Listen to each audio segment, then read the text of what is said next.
The two greatest threats facing humanity, according to the United Nations, are climate change and emerging infectious disease, particularly pandemic influenza. The current focus of pandemic discussions and debate understandably centers on what we in the public health community refer to as secondary prevention, mediating the impact of the next pandemic, an intervention analogous to mammography. Mammograms don't prevent cancer, but if caught early enough, for example, we may be able to decrease morbidity and mortality, and the same with pandemic planning.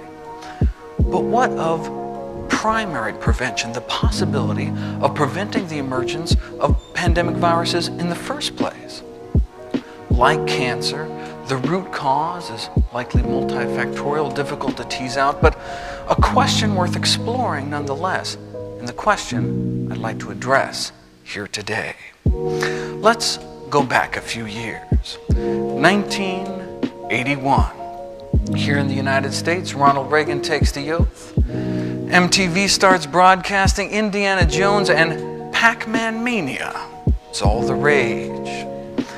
In June, the CDC released a tiny bulletin. 5 men in Los Angeles, it seems, were dying with a strange cluster of symptoms.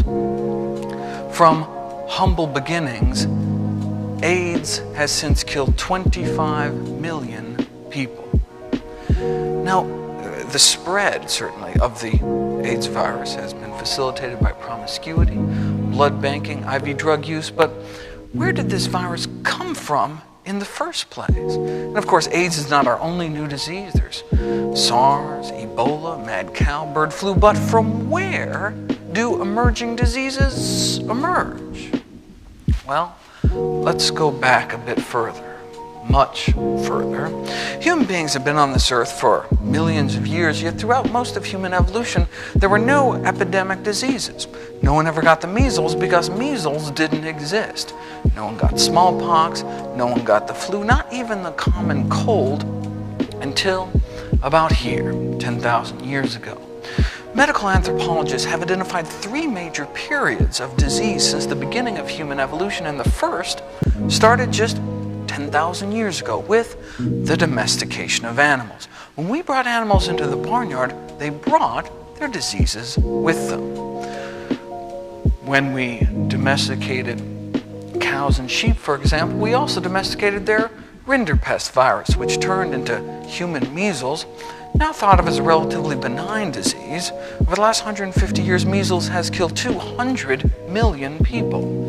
And in a sense, all those deaths can ultimately be traced back just a few hundred generations to the taming of the first cattle.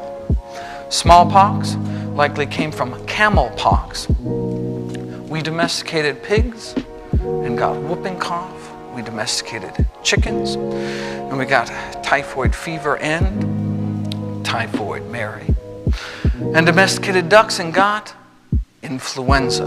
Before the domestication of ducks, likely no one ever got the flu. Leprosy likely came from water buffalo, and the common cold from horses.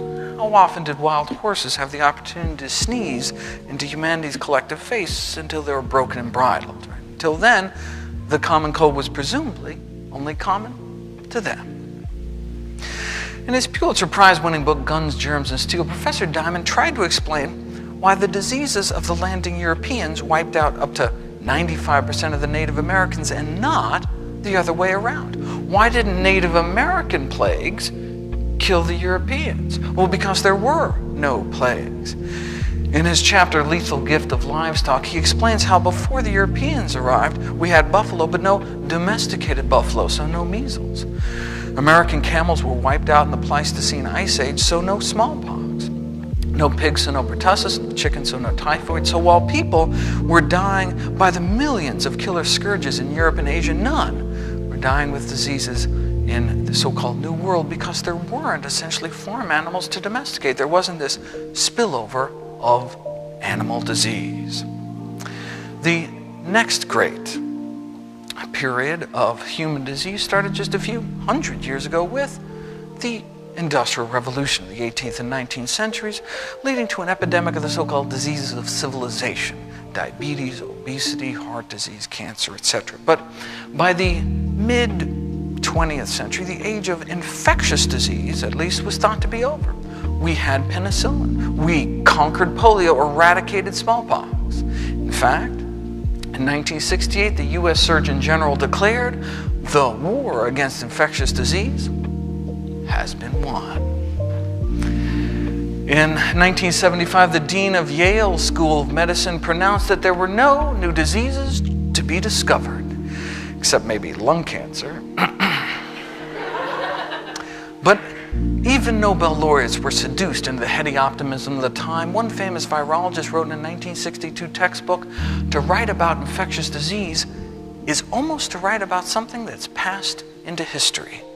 The most likely forecast about the future of infectious disease, he wrote, is that it will be very dull. But then something changed. After decades of declining infectious disease mortality in the United States, the trend has reversed in recent decades.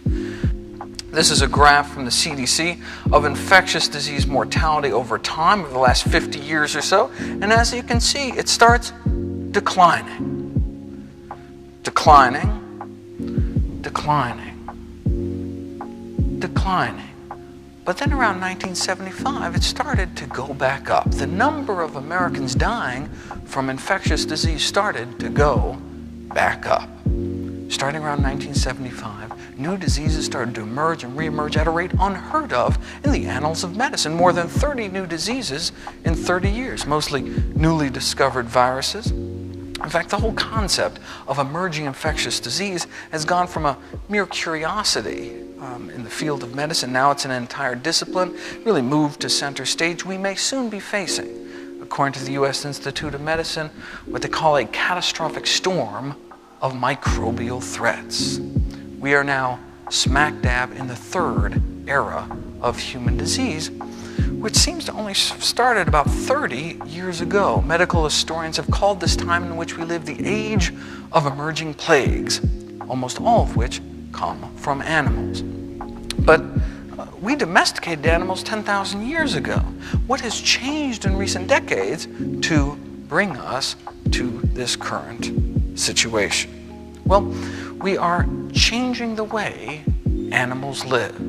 Take Connecticut, for example, where in 1975 Lyme disease was first recognized, since spread across all 50 states, affecting an estimated 100,000 Americans since its emergence. Lyme disease is caused by bacteria-infested deer ticks, but the primary host is actually not deer, but the white-footed mouse. The ticks themselves, not quite as cute, really, but we've been sharing the woods with these fellas forever. What changed recently was suburbia. The black-legged ticks live on the white-footed mouse, kept at bay by woodland predators, but then developers came in and chopped up America's woodlands into subdivisions, scaring away the foxes and bobcats, and now we have more mice, more ticks, and more disease. We are changing the way animals live. Going back a little farther, with the big cattle-producing nations fighting during the Second World War, what Argentina did took advantage of the situation by dramatically expanding its beef industry at the expense of its rainforest. There we discovered the deadly Hunan virus, or rather it discovered us, and the so-called hamburgerization of the rainforest exposed hemorrhagic fever viruses all across the continent subsequently.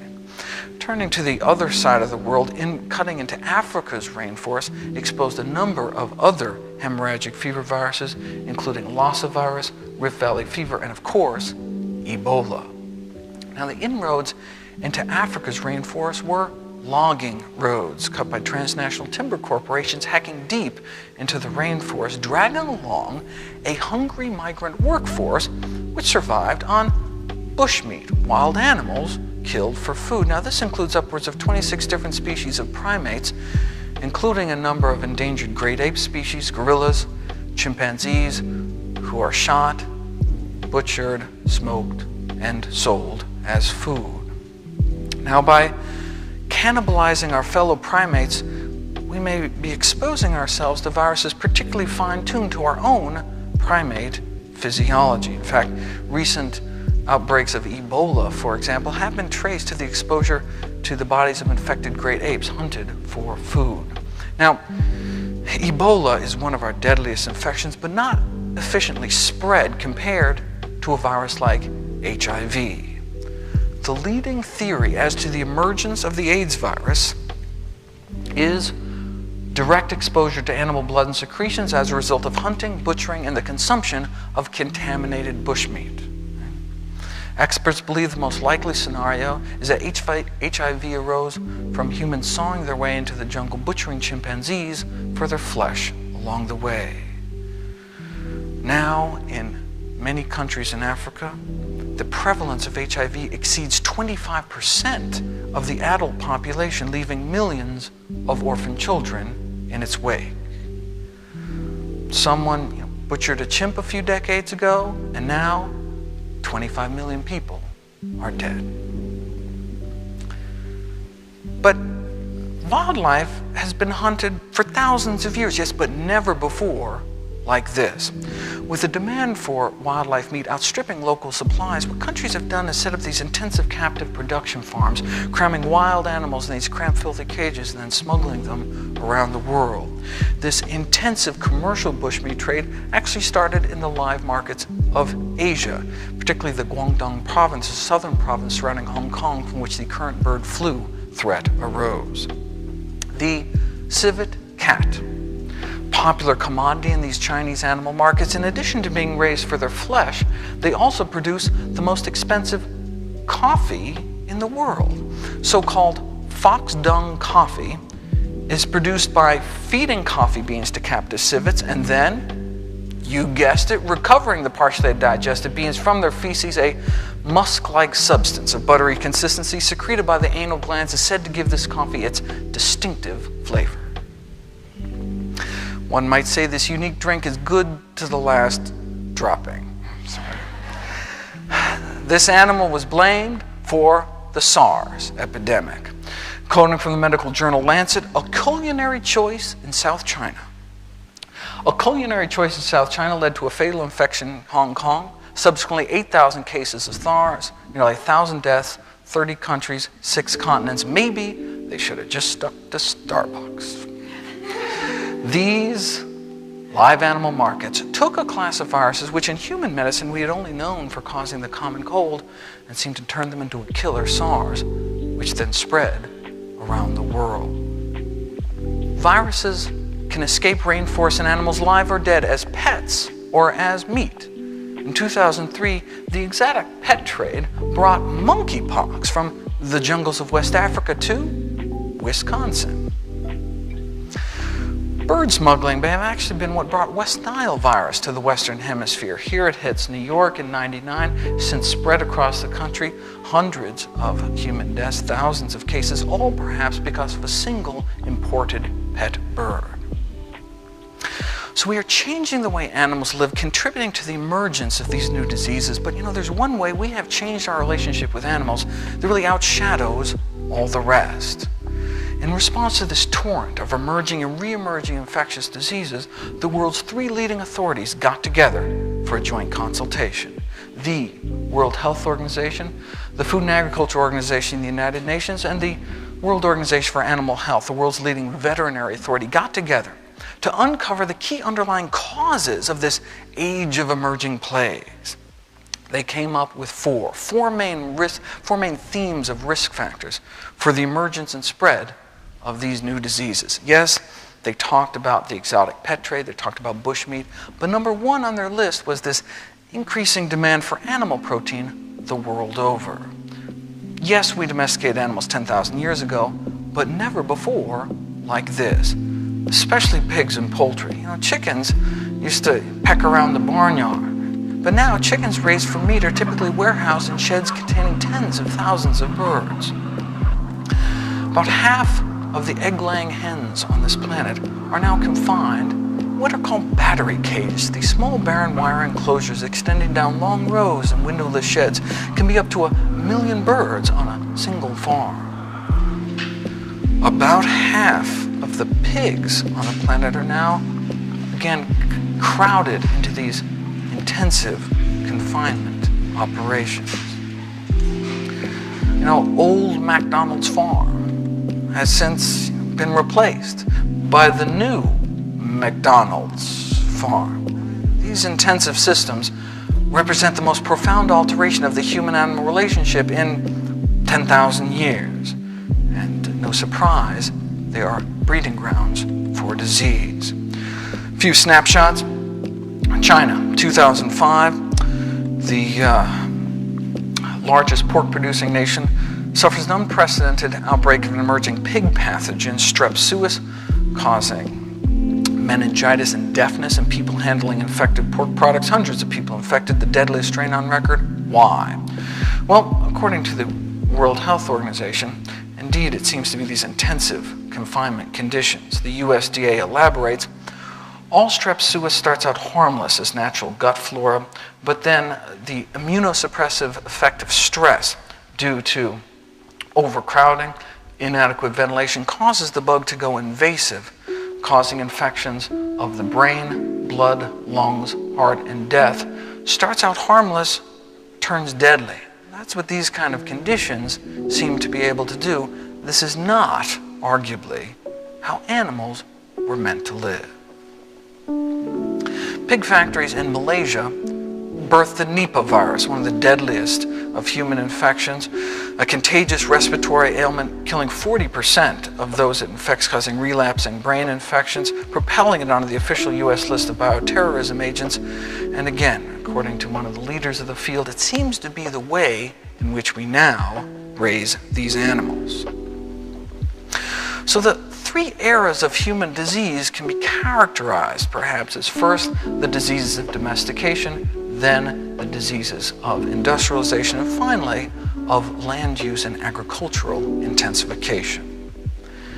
We took natural herbivores like cows and sheep, turned them into carnivores and cannibals by feeding them slaughterhouse waste, blood, manure, and then we took downed animals, too sick to even walk, fed them to people, and now we have mad cow disease. We feed antibiotics to farm animals by the truckload. This is the total amount of antimicrobials used for all of human medicine every year. Now contrast that with the amount we feed to farm animals just to promote growth or prevent disease in such a stressful, unhygienic environment. Millions of pounds a year. And now we have these multi-drug resistant bacteria, and we as physicians are running out of good antibiotic options. Scientists at NYU traced the path of some of these superbugs, quote unquote, starting, for example, with the mass feeding of the Cipro class of antibiotics to chickens, and then there is a fecal contamination of the carcass at slaughter. We buy chicken at the supermarket polluted with fecal material, leading to longer and more severe human infections. The CDC recently really cinched it. They spent $1 million over a 3-year period doing rectal swabs of newly admitted hospital patients. This is what they found. Essentially, they found zero growth of these antibiotic-resistant bacteria within the bodies of those that had zero contact with fresh or frozen poultry. But at least these so-called superbugs aren't effectively transmitted from one person to the other. With the seeming propensity of industrial animal agriculture to churn out these novel, lethal human pathogens, what if these animal factories gave rise to a virus capable of a global pandemic of disease? Let me put these new animal disease threats in perspective. SARS infected thousands of human beings, killed hundreds. Nipah infected hundreds, killed scores. Strep suis infected scores, killed dozens. Now, AIDS has infected millions, but there's only one virus on the planet that can rapidly infect billions, and that's influenza. Influenza, the so-called last great plague of humankind, is the only known pathogen capable of truly global catastrophe these days. Unlike many other important diseases like malaria, which are largely confined at the equator, or a virus like HIV, which is only fluid-borne, the influenza virus is considered the only pathogen capable of literally infecting half of humanity within a matter of months. Now, in the 4,500 years that we as a species have had influenza, since the first domestication of birds, influenza has always been one of our most contagious known diseases. But only since the emergence of this highly pathogenic, highly disease-causing strain H5N1 has the influenza virus also emerged as one of our deadliest. H5N1, spreading out of Asia 2004, 2005, 2006, and continuing to this day, has only killed about a few hundred people. Not to minimize, each death is a terrible tragedy. But in a world in which millions of people continue to die of diseases like AIDS, tuberculosis, why is there so much concern about the so-called bird flu? Because it's happened before. Because the last time a bird flu virus adapted to human beings, it triggered the worst plague in human history, the influenza pandemic of 1918. Modern flu strains tend to spare young, healthy adults, but the 1918 virus killed people in the prime of life. In 1918, a quarter of all Americans fell ill. This is a chart of percent of population dying. Humanity's greatest mass murderer eluded scientists for nearly a century before a mass grave in Alaska was unearthed. Victims of the pandemic frozen in the permafrost for 80 years. Traces of virus in her lungs allowed scientists to piece together letter by letter the genetic code of the 1918 virus, solving perhaps the greatest medical detective story of all time. Humanity's greatest killer was bird flu. First civilian casualty in the US was September 11th, ironically, 1918. And then, in a single month, this was week 1, week 2, week 3, week 4. And this is 1918. We're talking steam locomotive here. Scientists at the Imperial College of London ran a simulation to see how a pandemic might spread today in the UK. Scientists at Los Alamos ran a simulation through their supercomputers to see how a pandemic might spread in the day of commercial airline travel. Here it hits LA in this simulation, and in a few weeks, the entire country is blanketed. In 1918, between 50 and 100 million people lost their lives. A similar virus today could kill many, many more. What started out for millions as muscle aches and a fever ended days or even hours later, with many people bleeding from their eyes, from their nostrils, from their ears, into their lungs. Homeless orphans, their parents dead, wandered the empty streets. One agonized official in the stricken East sent an urgent warning west, quote, "Hunt up your woodworkers and set them making coffins, then take your street laborers and set them to digging graves." This is a clipping from the New York Times at the time. Victims of plague everywhere, great pyres of bodies consumed by the flames. Many victims strangled in their own bloody fluids. Their corpses, tinged blue from suffocation, were said to have been stacked like cordwood outside of morgues as cities ran out of coffins. So they dug mass graves. That bird flu originating virus killed more people in 25 weeks than AIDS has killed in 25 years. No war, no plague, no famine has ever killed so many people in so short a time as the 1918 pandemic. Yet, in 1918, the mortality rate of this disease was less than 5%. This estimate here, potentially tens of millions of people dead in the next pandemic, is based on that same 2 to 3% mortality rate, what the CDC is now calling a Category 5 pandemic. Around 2% mortality, around 2 million Americans dying, so that's 2%. Currently, H5N1 is officially killing over half of its human victims. Don't even seem to get a coin toss as to whether or not one lives through this disease. Dr. Robert Webster, the world's leading authority on bird flu. We go back to 1918, 2.5% of people died. How many people are dying with bird flu? 50%. We've never seen such an event since the time of the plagues. Up to 60 million Americans come down with the flu every year. What if it suddenly turned deadly? That's what keeps everyone up at night. The possibility, however slight, that a virus like H5N1 could trigger a human pandemic. That'd be like combining one of the most contagious known diseases, influenza, with one of the deadliest, like crossing a disease like Ebola with the common cold. Where did this virus come from? Well, the current dialogue surrounding avian influenza speaks of a potential H5N1 pandemic as if it were a natural disaster, hurricane, earthquake, over which we couldn't possibly have control. The reality, though, is that the next pandemic may be more of an unnatural disaster of our own making.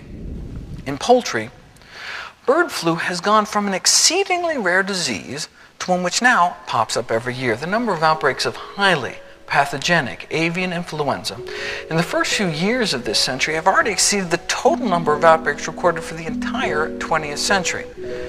You'll note that these are 5-year intervals. Well, in just the first 5 months of 2006, we were already up to here, with outbreaks continuing to this day.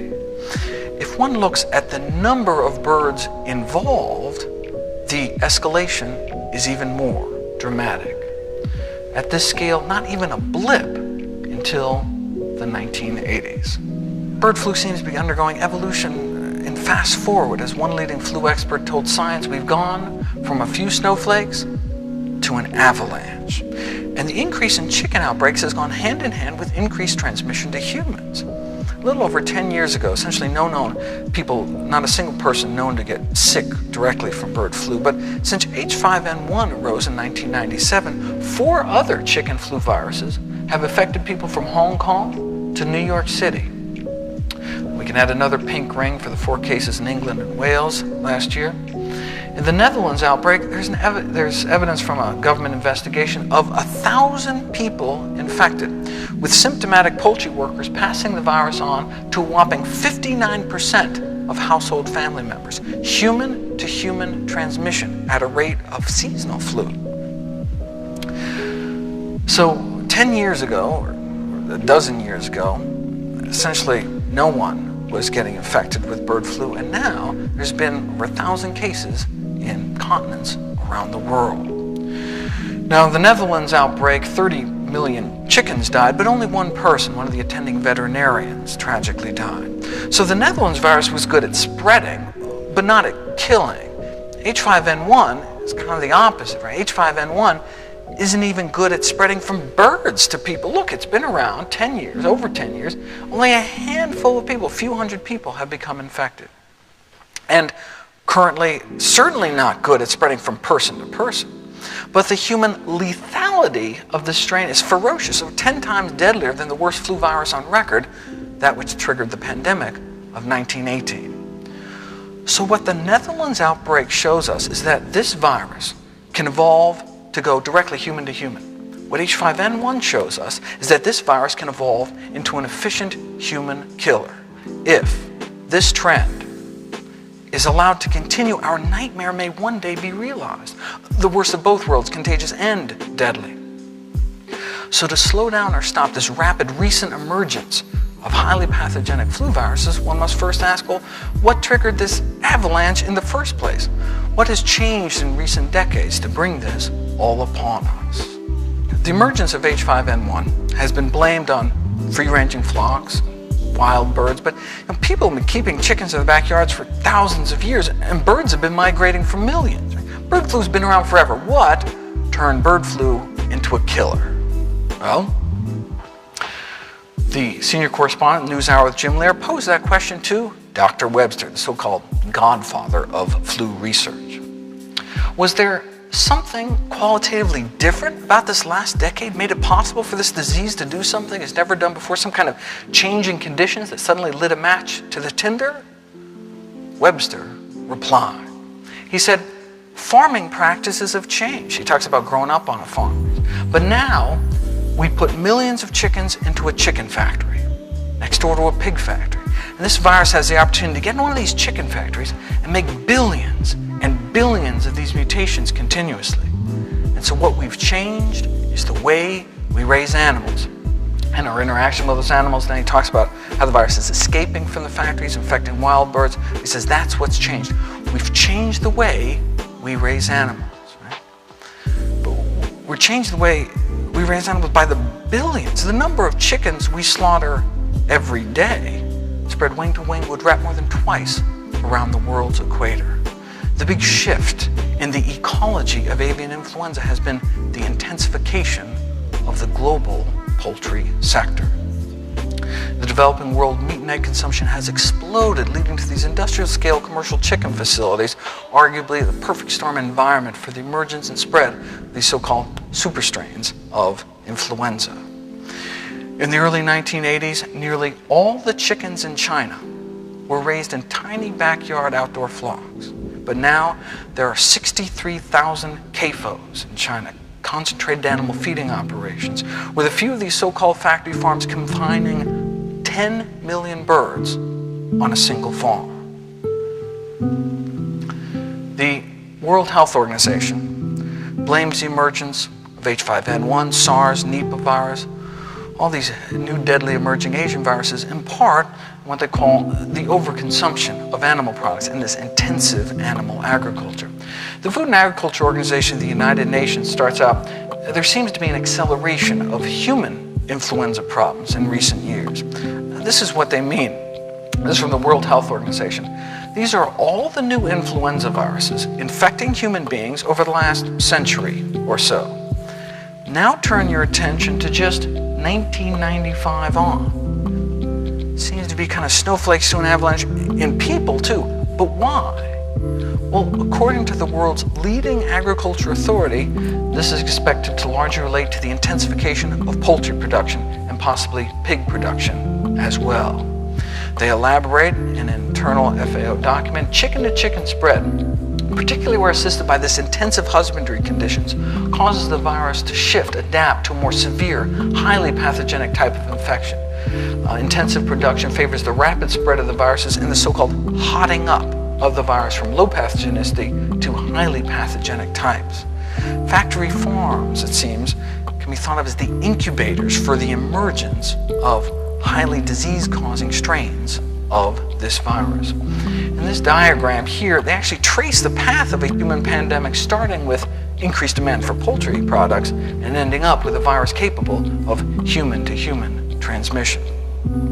The United Nations, in fact, has called on all governments to fight the role of what they call factory farming. Quoting from a UN press release, governments, local authorities, international agencies need to take a greatly increased role in combating the role of factory farming, which, combined with these live bird markets, provide ideal conditions for the virus to spread and mutate into a more dangerous form. Let me show you how it works.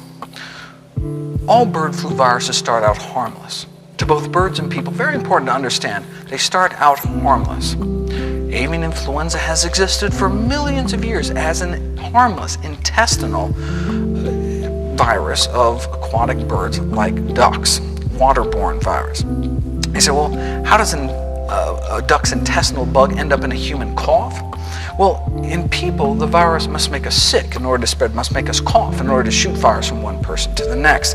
When the virus's natural reservoir, aquatic birds like ducks, the virus doesn't need to make the duck sick in order to spread. In fact, it's in the virus's evolutionary best interest not to make the duck sick, as dead ducks don't fly very far. So the virus silently multiplies in the intestinal lining of the duck, is secreted out into the pond water, is swallowed up by another duck, and the cycle continues as it has for millions of years, and no one gets hurt. But If an infected duck is dragged to a live bird market, for example, crammed in cages high enough to spider virus-infected feces on land-based birds, terrestrial birds like chickens, well, then the virus has a problem. If the virus finds itself in the gut of a chicken, it no longer has the luxury of easy waterborne spread. Chickens aren't paddling around in the pond. So the virus must mutate or die. Unfortunately for us, mutating is what influenza viruses seem to do best. So in its natural reservoir, it's been described as being in total evolutionary stasis, harmless. But when thrown to a new host, like land-based birds, it quickly starts mutating, acquiring mutations to adapt to its new host. In the open air, it must resist dehydration, for example, and it may have to spread to different organs to find a new way to travel. The intestines ain't gonna work anymore, and it may find the lungs and become an airborne pathogen, which is bad news for terrestrial mammals such as ourselves. Goes into chickens as an aquatic virus, but may come out as the flu. In its new host, the more virulent, the more violent this virus becomes, the quicker it may be able to overwhelm the immune system of its new host. But if the virus becomes too deadly, though, it may not spread as far. In an outdoor setting, at least, if the virus kills its host too quickly, the animal may be dead before it has a chance to spread to too many others. So in nature, there's kind of a natural limit on how virulent these viruses can get, or at least there was until now. Enter intensive poultry production. When the next beak is just inches away, there may be no limit how nasty these viruses can get.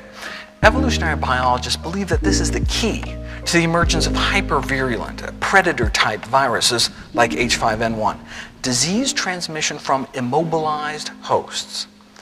See, when you have a situation where the healthy cannot escape the diseased, where the virus can knock you flat and still transmit just because you're so crowded, then there may be no stopping rapidly mutating viruses from becoming truly ferocious. And this may explain the virus of 1918, rising out of the trenches of World War I. There were these crowded troop transports. Boxcars were labeled 8 horses or 40 men. So when this harmless virus found itself in these kind of conditions, it turned deadly. Millions forced together into cramped quarters, no escaping a sick comrade. This is thought to be where the virus of 1918 gained its virulence. From the virus's point of view, though, these same trench warfare conditions exist today in every industrial chicken shed, every industrial egg operation. Confined, crowded, stressed, but by the billions, not just millions. The industry is slowly waking up to this growing realization that viruses previously innocuous to natural host species have in all probability become more virulent by passage through these large commercial populations. This is from an industry trade journal. Right? Starts out harmless, turns deadly, and that's what these conditions may be able to do. This is not, arguably, how animals were meant to live. So, how does the poultry industry feel about the possibility that its own animal factories may produce a virus capable of killing millions of people around the world? Well, the executive editor of Poultry Magazine wrote an editorial on just that topic. She wrote, "The prospect of a virulent flu to which we have absolutely no resistance is frightening. However, to me, the threat is much greater to the poultry industry. I'm not as worried about the U.S. human population dying from bird flu as I am that there will be no chicken to eat." This is how the Department of Interior puts it. Domesticated poultry as the necessary stepping stone to create a pandemic strain of influenza. Now, we used to think pigs were an important link in this chain, so this, probably not a good idea. H5N1 found a way, it seems, not only to kill people directly, but seems to have gone full circle, reinfecting its natural host, migratory aquatic species, who could potentially fly this factory farm virus to continents around the world. Now, unfortunately for us, there's some quirk of evolution, the respiratory tract of a chicken seems to bear striking resemblance to our own primate respiratory tract on a molecular level, on a virus receptor level. So as the virus gets better at infecting and killing chickens, the virus may be getting better at infecting and killing us. Virologist Earl Brown, specialist in the evolution of influenza viruses, you have to say, Dr. Brown concluded, again, this high-intensity chicken rearing, really the perfect environment for the evolution for generating virulent avian flu virus. Now, in contrast, there has never been a single recorded emergence of a highly pathogenic flu virus ever from an outdoor chicken flock. Never once has a dangerous, deadly virus ever arisen that we know of in chickens kept outside. You can breed a deadly virus here, it can escape, infect backyard birds, free-ranging flocks, even wild birds, but that transition from harmless to deadly always seems to happen in these kind of conditions because of the overcrowding. Remember, transmission from immobilized hosts, because of the sheer numbers, because of the inadequate ventilation, the dankness helps keep the virus alive, because of the stress crippling their immune systems, because of the filth. The virus is in the feces that they're lying in, which are decomposing, releasing ammonia, burning their respiratory tracts, predisposing them to respiratory infection in the first place, and because there may be no sunlight. The UV rays in sunlight are actually quite effective in destroying the influenza virus. 30 minutes of direct sunlight completely inactivates H5N1, but it can last for days in the shade and weeks in moist manure. So you put all these factors together, and what you have is this kind of perfect storm environment for the emergence and spread of new super strains of influenza. But what about biosecurity? Don't we want all the birds confined indoors, away from waterfowl? I mean, does it matter if these kind of conditions can turn a harmless virus into a deadly virus if the harmless virus can't get inside in the first place? Well, an FAO research report addressed this very question. They, in their evidence-based analysis, they looked at the best data set available, a massive survey of flocks in Thailand in which over 1 million birds were tested for H5N1 in factory farms and backyard flocks. And what they expected to find was that backyard flocks would be at higher risk for infection because they're just out there in the open. What they found was exactly the opposite. They found that backyard flocks are at significantly lower risk of infection compared to commercial scale operations. Industrial quail and chicken operations were at least 4 times more likely to become infected than backyard flocks. So not only may factory farms be the incubators for the original emergence of high-path strains, based on the best science available, they may also play a role in the spread, the subsequent spread of the virus as well. In part because of the massive inputs and outputs required for this industrial style of animal agriculture. Tons of feed and water go in, tons of waste comes out, tens of thousands of flies buzzing around, and these high-volume ventilation fans blowing dust and waste out into the countryside, potentially contaminating the air, the soil, insects, rodents, transport. Industrial-style production can lead to industrial-style contamination of the environment. Researchers at Johns Hopkins University School of Public Health looked back and realized that their conclusions were actually consistent with other high-path outbreaks, whether in the Netherlands, Canada, Italy, other diseases. Factory farms consistently at higher risk. They concluded that there's no empirical evidence to support this myth that backyard flocks are somehow the crux of the problem. And again, people have been raising birds in their backyards for about 4,000 years before this disease erupted out of control. Another factor is that studies have uncovered widespread disregard for biosecurity, even in developed countries which claim to have the best biosecurity in the world. According to North Carolina University Poultry Health Management, high biosecurity is still wishful thinking in many areas of intensive poultry production. A bird flu outbreak in Virginia in 2002 led to the deaths of 4 million birds, found its way inside 200 factory farms, highlighting just how wishful the thinking is that industrial poultry populations are somehow completely protected against this kind of infection. Based on the rapid spread of avian influenza in Virginia recently, this decade, USDA poultry virologists conclude the obvious, that biosecurity on many farms is simply inadequate. Investigators from the University of Maryland surveyed chicken facilities throughout the Delaware, Maryland, Virginia Peninsula, perhaps the most concentrated density of chickens in the world, and concluded that U.S. chicken flocks constantly at risk for infection triggered by these poor biosecurity practices.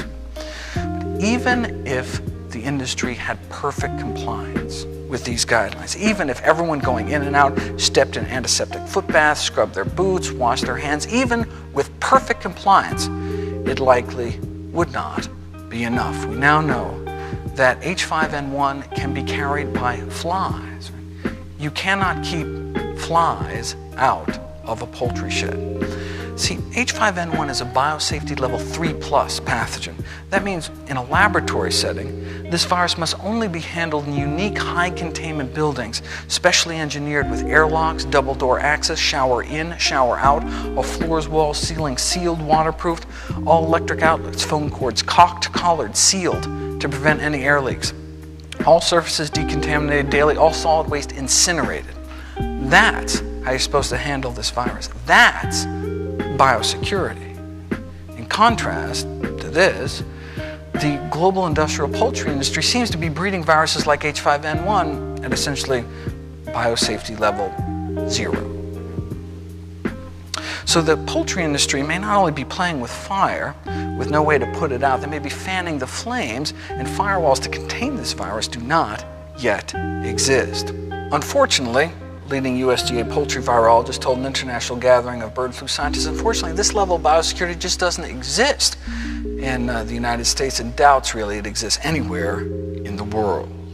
And according to emeritus poultry professor, author of Handbook on Livestock Diseases, standards of biosecurity may actually be in decline in an attempt for the industry to cut costs. Now, biosecurity measures as they're currently practiced are certainly better than nothing, but may not be something we want to stake the lives of millions of people upon for the sake of cheaper chicken. A pandemic caused by H5N1 or some comparable future bird flu virus has the capacity to trigger one of the greatest catastrophes of all time. So to decrease the risk of generating increasingly dangerous bird flu viruses, the global poultry industry must reverse course away from greater intensification by, for example, here in the Annals of the New York Academy of Sciences, replacing these large industrial units with smaller farms with lower stocking densities of animals, which could potentially result in less stress, less disease susceptibility, less intense infectious contents, and lower infectious loads across the board. In 2007, the Journal of the American Public Health Association published an editorial that went beyond just calling for de-intensification of the poultry industry. They questioned the prudence of raising so many chickens in the first place. In their editorial, Chickens Come Home to Roost,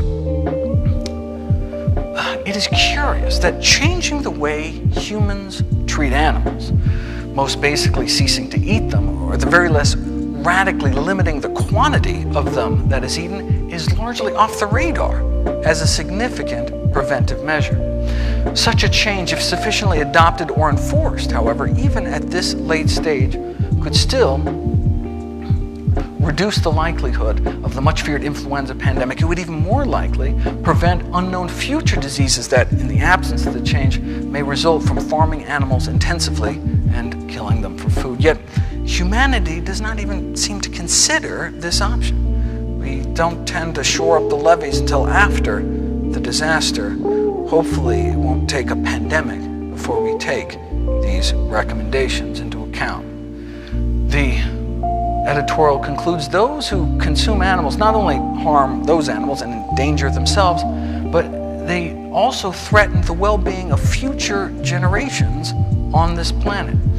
To switch avian images, it is time for humans to remove their heads from the sand and recognize the risk to themselves that can arise from their maltreatment of other species. How we treat animals can have global public health implications. It's not surprising then that the American Public Health Association, the largest association of public health professionals in the world, has called for a moratorium on factory farms, urging all federal, state, and local authorities to impose a ban on the building of new intensive livestock operations to protect the health of the local communities in terms of air, water, land contamination, pollution. The prudence of this measure certainly grows with our increasing understanding of the role that these operations play in emerging infectious disease.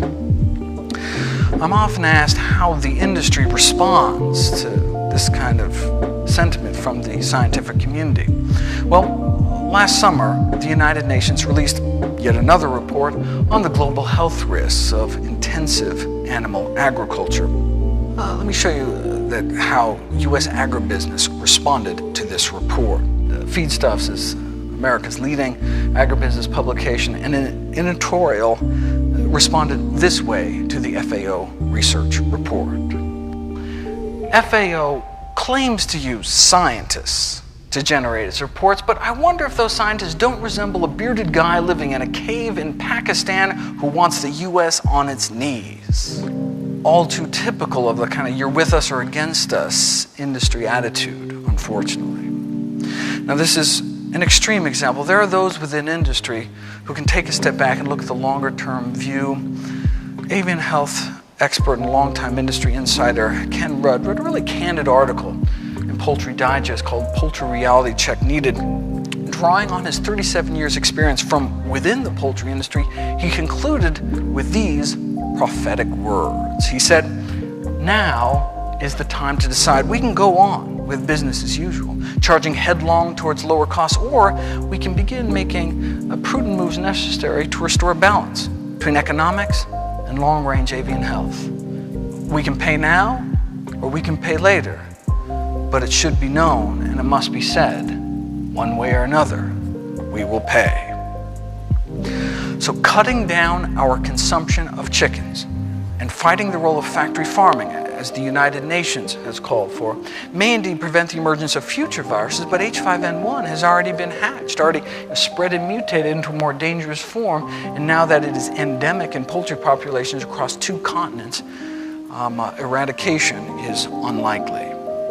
Dr. Michael Osterholm is the director of the U.S. Center for Infectious Disease Research Policy, associate director within the Department of Homeland Security. He tried to describe what an H5N1 pandemic could look like in one of the U.S. leading public policy journals called Foreign Affairs.